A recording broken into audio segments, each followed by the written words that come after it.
Dan imunisasi massal itu karena jumlah kita besar, maka direncanakan untuk dalam tanda petik 1 juta per hari.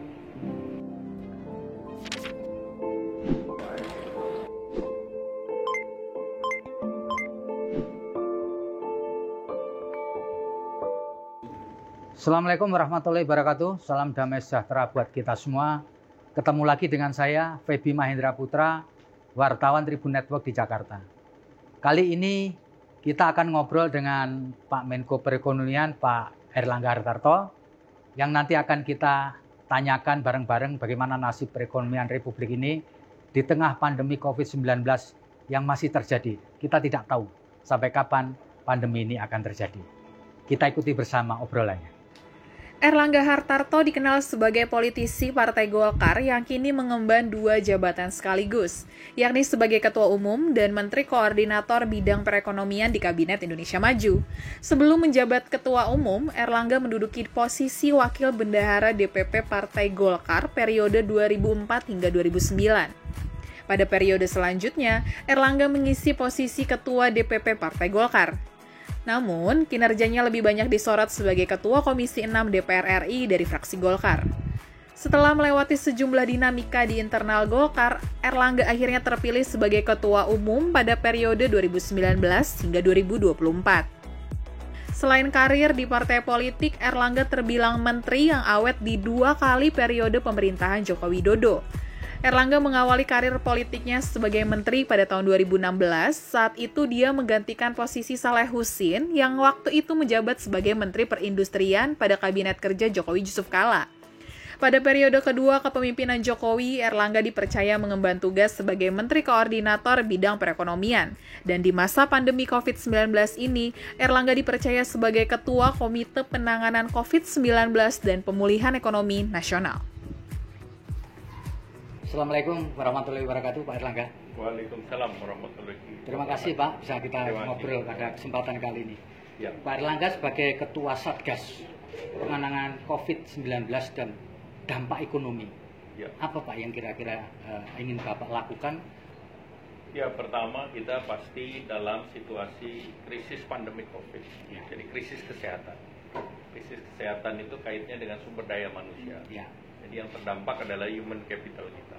Nah, kemudian tentu dari krisis ini kita melihat bahwa berapa jauh krisis ini yang terkait dengan kesehatan bisa diselesaikan. Ya. Dan untuk menyelesaikan krisis kesehatan tentu yang terkait dengan kesehatan perlu didorong pelayanan kesehatan, kemudian untuk rumah sakit misalnya disediakan, kemudian obat diproduksi, stoknya dicukupkan, kemudian yang bisa memotong atau menghentikan krisis seperti vaksin diperoleh akses untuk mendapatkan vaksin dan juga dilakukan perencanaan untuk imunisasi massal. Dan imunisasi massal itu karena jumlah kita besar, maka direncanakan untuk dalam tanda petik 1 juta per hari. Target 1 juta per hari Ya. untuk vaksinasi. Tahun 2021. Karena jumlah yang harus divaksinasi kan kalau 2 kali dos berarti sekitar 200-an juta. 240 atau? Ya, 240 juta sesuai yang kita sediakan, berarti kan per hari 1 juta plus libur dan yang lain hari kerja kita cuma 200-an sekian. Pak, vaksin targetnya berapa warga? Kalau di data menurut Satgas? Vaksin kalau teknikal 2/3 dari jumlah penduduk. Sekitar 170-an juta. 180-an. 180 juta warga. Ya? Tetapi karena dosnya 2 kali kan menjadi 360 juta. 360 juta. Ya, tetapi kan kita juga lihat daripada yang available dari 2 itu sekitar 240 juta. Kalau satu hari 1 juta orang, berarti 174 hari. Kalau terus menerus. Ya. Targetnya berapa sih Pak selesai 174 juta orang? Nah, tentu terkait dengan ketersediaan produksi juga. Ya. Jadi kalau ketersediaan produksi per akhir tahun diperkirakan sekitar 30 juta. Per akhir tahun 2019 30 juta. 2020. 30 juta. 30 juta. Berarti untuk tahap awal 30 juta yang bisa diaplikasikan. Iya, tahap awal di bulan Januari itu sekitar 30 juta. Ya. Nah, kemudian baru tahap berikutnya masuk kepada sequence yang lain karena ada beberapa yang first quarter, ada yang second quarter, ada yang third quarter. Pak Erlangga, kalau dilihat dari 30 juta ini apakah vaksin yang kita produksi sendiri atau kita import atau kita beli dari luar? Ini vaksin yang kita mendapatkan bahannya. Bahannya, Dan bukan barang jadi. Kita akan manufaktur dalam tanda petik melalui Bio Farma, dan itu juga tentu kita masukkan di dalam tabung-tabung yang siap untuk diinjeksikan beserta alat suntik. Ini beda dengan yang Sinovac, Pak ya, yang sekarang memasuki uji klinis. Yang pertama ini sama Sinovac. Nah, selain itu apa lagi Pak yang dilakukan terkait dengan vaksin ini? Tahap kedua yang Sinopharm. Sinopharm. Sinopharm itu dengan UAE. Nah, itu kemungkinan kalau yang Sinopharm itu akan didorong menjadi vaksin mandiri. Ya, Pak, ini ada pertanyaan begini. Seolah-olah vaksin ini sudah siap diaplikasikan. Tetapi banyak pihak mengatakan kan dulu karena WHO sama BPOM ini belum memberikan approval terkait dengan ini bagaimana? Approval itu diberikan pada saat clinical trial ketiga selesai dilakukan. Artinya belum kan sekarang ya? Sekarang belum.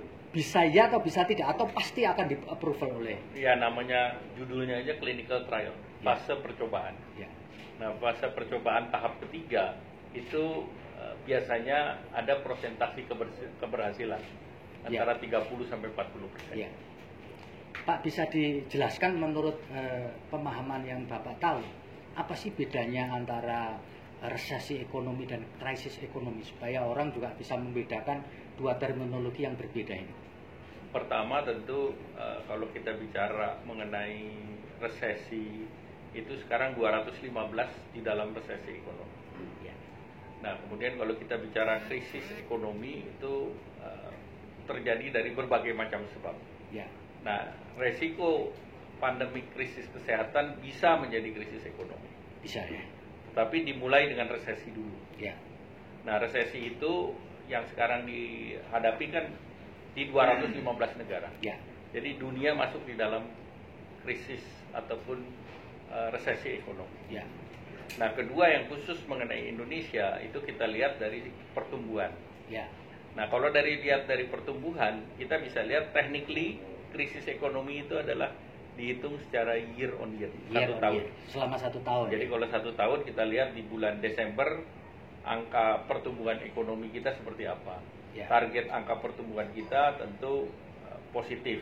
Ya. Di 0,2 atau 0,25 atau bahkan 0. Ya. Nah, kalau kita lihat kuartal to kuartal, yang kita lihat adalah tren.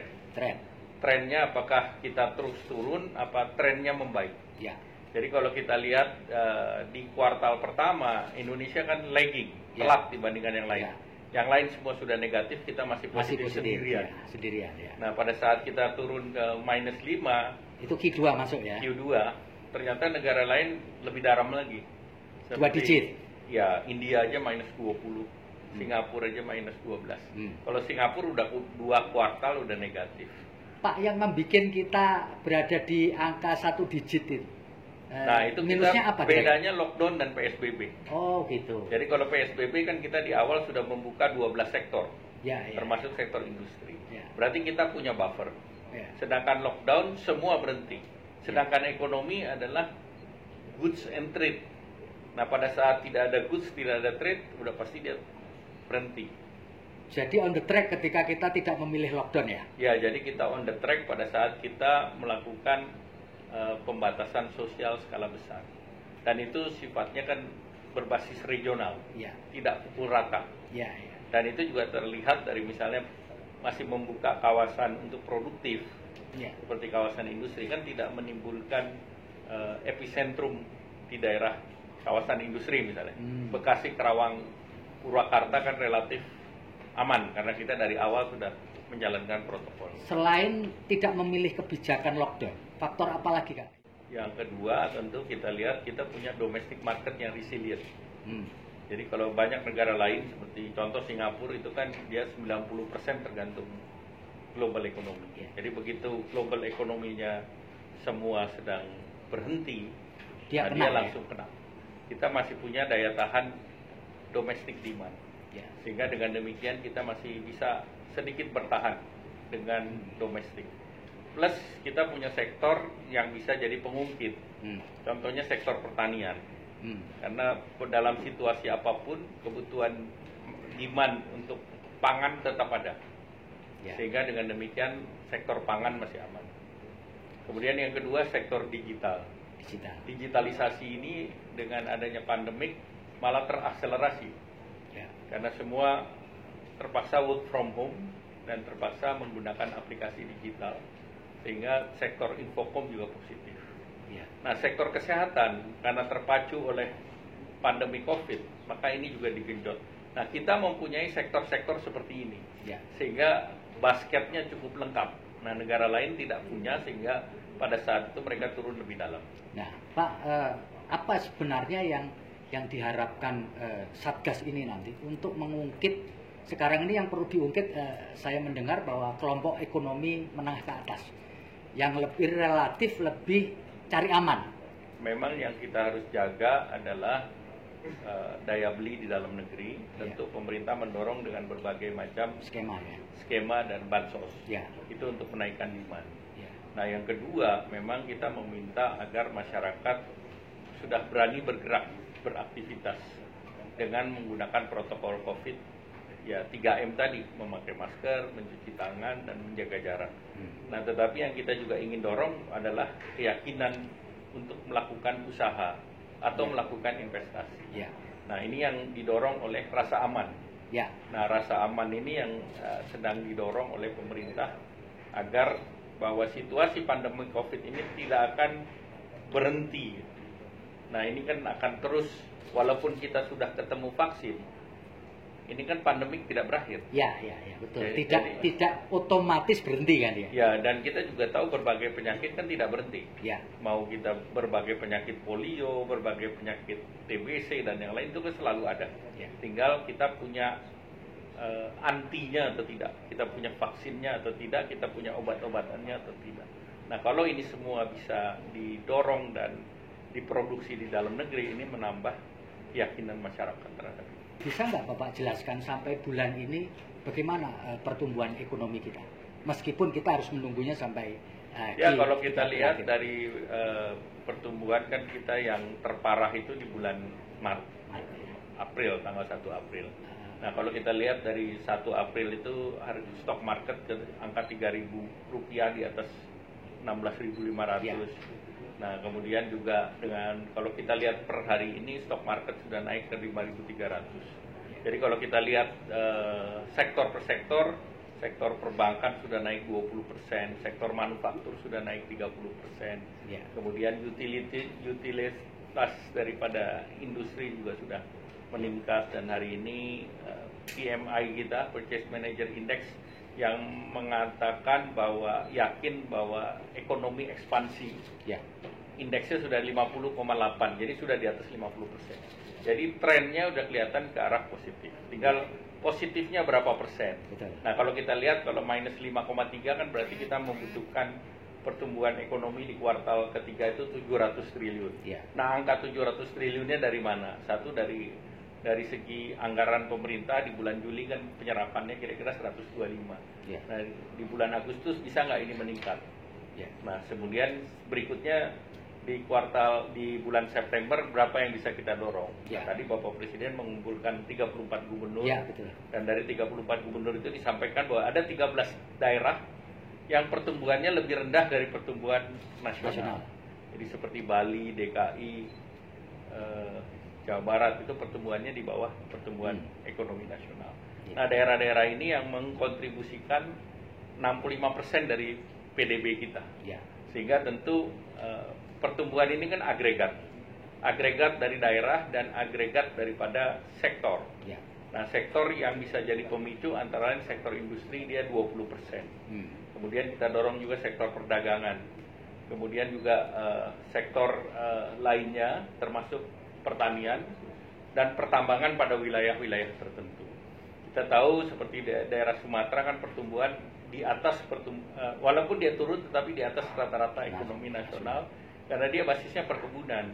Nah, perkebunan yang namanya kelapa sawit Demand-nya masih tinggi, harganya masih bagus. Jadi dampaknya nggak seberapa ya? Nggak penuh. Nah kalau kita lihat di sektor pertambangan di Sulawesi, misalnya Sulawesi Tengah, dia pas saja 0,25 karena dia masih bisa dijaga oleh industri nikel di sana. Dan nikel komoditasnya tidak jatuh. Jadi Indonesia mempunyai arbitrage price sehingga beberapa masih bisa menjaga penurunan dari pertumbuhan ekonomi. Kemarin rencana pemerintah untuk meningkatkan pertumbuhan ekonomi di Bali, wisata mau dibuka, Ya. tapi kemudian dibatalkan. Komite menyarankan apa ini terkait dengan Bali ini? Bali ini kemarin kami sarankan mereka sudah punya beberapa kali pengalaman mengalami shock pertumbuhan ekonomi akibat pariwisatanya terganggu. Terorisme. Bom Bali 1, Bom Bali 2, kemudian erupsi gunung, Ya, Gunung Agung ya. kemudian sekarang pandemi COVID. Ya. Jadi Bali harus merencanakan alternatif pertumbuhan ekonomi di luar pariwisata. Itu secara fundamental. Nah yang kedua, ya karena Bali dari segi jumlah yang sembuh juga tinggi, fatality rate-nya rendah, Ya. sebetulnya sudah mulai aman untuk tourism. Dan oleh karena itu apabila protokolnya dijaga, maka domestic tourism sebetulnya sudah bisa masuk. Kapan ini Pak? Direkomendasikan buka penuh? Ya kemarin kan pemerintah daerah juga sudah mulai membuka. Jadi untuk domestic tourism sebetulnya sudah bisa didorong. November, September? Sejak bulan ini juga bisa. Sudah berani Pak? Berani. Artinya membuka turis asing pun berani? Tadi turis dalam negeri. Oh, dalam negeri. Kalau luar negeri kita harus resiprokal. Hmm. Jadi jangan kita yang membuka, dia nggak membuka. Oh. Jadi namanya kita sebut sebagai turis bubble, ataupun dua daerah harus bersetuju dulu Ya. untuk membuka, sehingga ini sifatnya reciprocal. Jadi kita buka daerah per daerah. Yang sekarang kita baru buka untuk kepentingan usaha ataupun necessary travel. Ya, Pak, pertanyaan kita juga sering yang ditanyakan orang, Bapak meyakini nggak Bapak akan terjadi satu, bukan hanya resesi, tapi ini akan berlanjut menjadi satu krisis ekonomi yang pernah seperti kita alami di masa lalu? Ini beda dengan di masa lalu. Ya. Jadi kalau krisis 98 itu namanya East Asia krisis. Jadi yang krisis hanya Asia Timur, Ya. tetapi global tidak. Ya. Sehingga akibat itu sektor UMKM tidak kena. Ya. Tetapi sektor korporasi, karena ini yang terkena adalah sektor keuangan, maka dalamnya bailout perekonomian di tahun 98 itu 44% daripada PDB. Nah sekarang itu pemerintah hanya lebarkan defisit 6,4%. Jadi bandingkan 44 dengan 6,4, itu beda. Kemudian kedua, saat sekarang itu sektor keuangannya sedang baik, perbankannya lagi baik. Memang ada 1-2 yang bermasalah, tetapi tidak sedalam di 98. Dan 98 stock market itu dia mati surinya agak lama. Demikian pula di 2008. 2008 yang kena adalah capital market, karena secondary mortgage, dan itu kenanya di pasar global, sehingga sentimen pasar juga negatif. Nah sekarang walaupun situasi krisis, tetapi stock market sudah relatif kembali, rupiah relatif kembali, kemudian sektor keuangan likuiditasnya penuh, sehingga dengan demikian krisis ini tidak sama.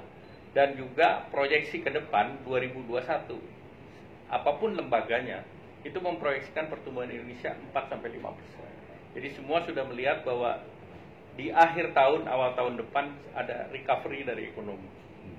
Dan kalau kita lihat hari ini, PMI di seluruh dunia globally juga mulai di atas 50. Nah dengan demikian yang ini lebih positif dibandingkan krisis-krisis yang lalu. Selain vaksin, harapan untuk bisa mengatasi COVID-19 ini adalah lewat obat. Kemarin tim dari Airlangga dibantu oleh BIN dan TNI AD mengajukan approval ke BPOM. Ada kesan bahwa pemerintah terlalu terburu-buru, sehingga kemudian obat itu kemudian ditolak oleh BPOM untuk dilakukan penyempurnaan. gimana Pak? Ya, kalau otoritas kesehatan terkait obat-obatan ya BPOM. Ya. Jadi semua harus mengikuti protokol yang didorong oleh BPOM. Enggak, maksud saya terkesan bahwa karena kondisi darurat, pemerintah kemudian mengabaikan faktor-faktor standar operasi. Saya rasa tidak, karena BPOM itu kan bagian dari pemerintah. Oh, gitu ya. Iya. Nah ini ada rekomendasi Mbak dari komite supaya obat ini bisa jalan, ya. Lalu standar kesehatannya juga terjamin karena kan menyangkut nasib orang gitu Mbak ya. Kalau obat seluruhnya kan yang bisa di-approve, yang boleh dipakai yang bisa di-approve oleh BPOM. Jadi kalau kita bicara beberapa pengobatan itu secara individual Ya. itu sudah di-approve oleh BPOM. Nah tentu campurannya itu tergantung daripada situasi dan tergantung daripada dokter. Komite punya target waktu nggak untuk menyelesaikan atau mengurus administrasi soal perobatan COVID-19? Kalau obat yang paling penting ada stoknya. Ya. Jadi kalau komite melihat stoknya cukup atau tidak cukup. Ya. Karena masing-masing rumah sakit kan punya kombinasi obat. Apakah itu yang terkait dengan hidroksikloroquin, ada yang pakai remdesivir, ada yang pakai yang lain. Nah itu kita lihat ketersediaan obat dan rasionya terhadap jumlah pasien. Selama Meski rasionya itu itu aman. rekomendasi dari Organisasi Kesehatan Dunia belum ada kan Pak ya? Remdesivir, Nah kloroquin. itu kan kalau masing-masing ada, ini obat AIDS, Oh, iya, ini iya, obat. iya. Obat masing-masing sudah punya izin. Iya. Yang ini untuk kina, yang ini Iya, untuk HIV, yang ini untuk apa. Iya. Sehingga yang belum ada itu adalah obat mana yang paling efektif Untuk COVID. Nah itu memang belum ada. Tapi antiviral, antiinflamasi, semua masing-masing sudah mendapatkan persetujuan. Ya, Pak, ini ada fenomena bahwa orang ini di Amerika di Berlin Sabtu lalu ada demo besar, orang tidak mempercayai COVID ini dianggap sebagai guyonan, dianggap sebagai konspirasi, dianggap cerita bohong. Nah kalau ini pendapat semacam ini masuk ke negeri 62 ini kan kacau ya. Gimana ini komite mengatasi? Ya kan kita salah satu yang diminta adalah kampanye menggunakan masker. Ya. Dan ini saya rasa secara nasional masyarakat Indonesia tidak se-ekstrim yang di mana di Jerman. Tapi dengan gerakan baru. angka ketaatannya kan nggak begitu menggembirakan kan ya. Karena Ya, itu maskernya kan- adalah angkanya. Nah ini kan kita tinggal tambahkan lagi saja. Sebenarnya melibatkan TNI Polri ini efektif nggak sih Pak untuk supaya protokol kesehatan ini tetap bisa Yang paling dipegang? penting yang kita libatkan adalah kedisiplinan masyarakat Ya. dan apa yang bisa mendorong masyarakat lebih disiplin. Ya. Nah salah satu yang perlu masyarakat akan lebih disiplin kalau tahu resikonya. Dan saya rasa resikonya masyarakat sekarang tahu juga bahwa contoh misalnya klaster gua, Ya. nah itu kan terbukti sehingga beberapa daerah mengalami pemunculan penyakit yang cukup besar. Nah oleh karena itu dengan kesadaran yang lebih, nah kami yakin pemerintah akan terus mendorong dan aparat penegak hukum bisa mengerti bagaimana caranya untuk mendisiplinkan masyarakat. Oleh karena itu gubernur, bupati, wali kota ini menjadi penting.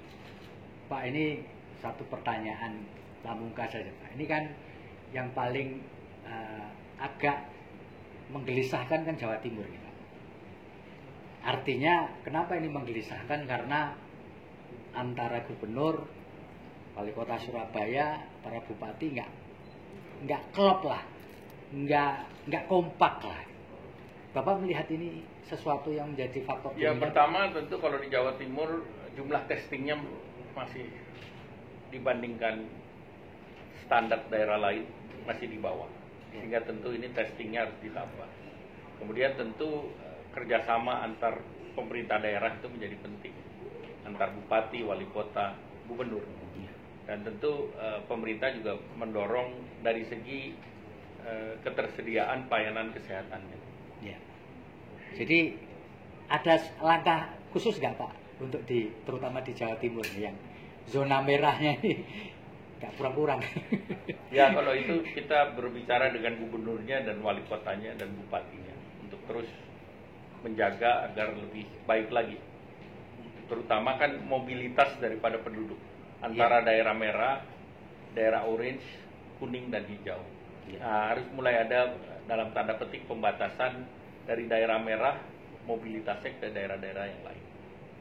Pak, terkait dengan penanganan COVID-19 ini dan ekonomi ini, apa yang bisa Bapak sampaikan atau yang bisa Bapak pesankan kepada pembaca kita, Pak, supaya mereka tenang bahwa ada pemerintah yang ada loh gitu. Ya, pemerintah saya itu rasa ada pemerintah hadir karena pertama dalam pengadaan peralatan obat-obatan kesehatan APD itu pemerintah hadir, dan sekarang kita bicara masker itu bisa diproduksi secara nasional. Bahkan kita dorong beberapa daerah untuk memberikan bantuan masker. Nah, oleh karena itu masker APD produksi nasional cukup. Kemudian kedua, terkait dengan jumlah pelayanan kesehatan rumah sakit cukup. Karena juga okupansi dari rumah sakit baik itu yang ICU maupun yang non ICU untuk perawatan, dan termasuk khusus di Jakarta misalnya Kemayoran itu jumlah bednya masih jauh lebih banyak yang bisa disediakan. Maksudnya Wisma Atlet ya? Wisma Atlet. Nah, kemudian kita juga melihat bahwa ke depan dengan akses terhadap vaksin yang Indonesia punya multiple akses, jadi bukan satu-satunya. Karena dengan keberhasilan 30-40% berarti kita harus punya 4-5 source. Dan 4-5 source Indonesia sudah bicara, termasuk dengan Gavi, dengan AstraZeneca dan yang lain. Sehingga kalau itu pun 30-40% kita punya akses yang lain juga. Dan kita aksesnya itu kita ikut dalam bentuk clinical trial. Artinya kita ikutnya di awal. Dan kuota itu sudah didapatkan, kuota produksi. Nah, sehingga dengan demikian untuk penanganan kesehatan pemerintah hadir. Nah, kedua terkait dengan social security untuk meningkatkan demand. Nah, pemerintah punya berbagai program, mulai dari PKH dan yang terakhir bantuan presiden produktif untuk usaha kecil dan menengah yang besarnya 2,4 juta. Ditambah lagi juga ada bantuan gaji di bawah 5 juta sebesar 2,4. Dan bantuan gaji ini kan yang dibayar adalah karyawan dan tenaga kerja atau buruh. Sehingga ini pun kita menjaga daya beli daripada masyarakat. Nah, dengan program yang diberikan bantuan sosial ini kepada lebih dari 110 juta penduduk Indonesia, termasuk bayar listrik gratis yang di bawah 450 VA, dan dilanjutkannya dengan berbagai program lain termasuk financial inclusive, pembiayaan super mikro di bawah 10 juta yang 19% bunganya juga ditanggung pemerintah. Ini diharapkan layer masyarakat ini akan berproduksi kembali. Rodanya bisa rodanya dengan demikian akan bergerak. Karena yang ditangani oleh pemerintah prioritas adalah sektor UMKM. Baik, demikian Tribuners, ngobrol kita dengan Pak Erlangga Hartarto, asik, memberi harapan lah setidak-tidaknya pemerintah ada. Terima kasih Pak. Terima kasih. Assalamualaikum warahmatullahi wabarakatuh. Waalaikumsalam.